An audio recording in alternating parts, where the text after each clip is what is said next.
Ассаламу алейкум, агайын туугандар. Биз азыр Ысык Көл облусуна караштуу Каракол шаарынын четиндеги Каракол ат майданында турабыз. Мен ушул ат майдан менен кайсы бир деңгээлде мындай тааныш билиш жагдайларым бар, ошондуктан көрсөтүп коеюн деп жолдон боюнан өтүп баратып, ушу Каракол лыжа базасы жака өтүп баратып элек. Аны ушул жерде биздин эл журтка көрсөтүп коеюн деп атайын тартып атам. Келсеңиздер, эми абалын караңыздарчы. Ылдарлыкта жакта 1958 жылда жазылып турат. Демек, менимче, ошо 1958 жылы бул ат майдан курулса керек. Ал эми ичине кирип келгенде караңыздарчы абалын. Мындай таштан болуп калган. Эми биякта негизи Каракол ат майданынын өзүнүн директору бар. Бул болсо азыркы дене тарбия жана спорт агенттигине карайт. Караңыздарчы, калбай калганда. Биякта спорттук иш-чаралардан өзү өтпөй калды, мен көбүнчөсү.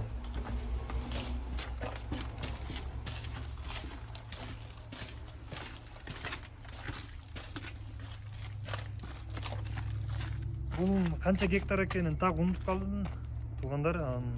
Бир 10 гектар жер десек туура болот. Мына тетиги заборлор турбайбы? Ошонун баары түйнөкөй. Ушул Каракол ат майданына караштуу. Анан бул жакка негизи беде эспарцев бегет окшойт. Мен азыр жанына барып караган жокмун. Негизи ошондой арпа буудайга чейин айдайчы жерде аянты ушундай кенен.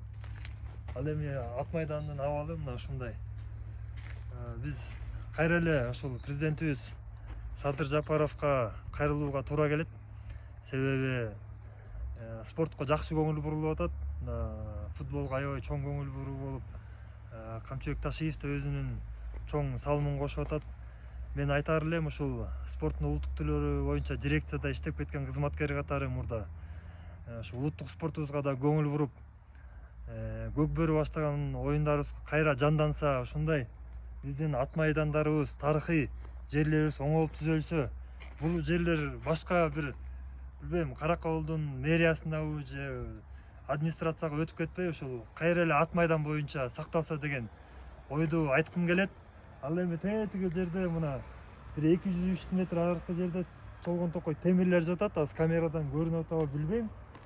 Ошол жерде Чолпон Ата шаарындагы ат майданынын мурунку темирлери жатат да. Мына 2014-2015 жылдан бери 10 жыл өтүптүр. Ошол темир чирип тетакта дат басып жатат. Ошол темирди эле могул жерге алып келип кайра ат майданды оңдоп түзөп койсо болбойбу? Ушуну бир тиешелүү адамдар камкордук алып тезинен ишке ашырса сон болор эле да. Бизде сен мага тийбе, мен сага тийбейин деген эле принцип менен жашоо болуп атат окшойт. Ошону Дүйшөн Керимов айткандай, мобилдүү, коркпостон ушул нерселерди аткарыш керек да. Караңыз, темирлер тиякта жөн эле жатат.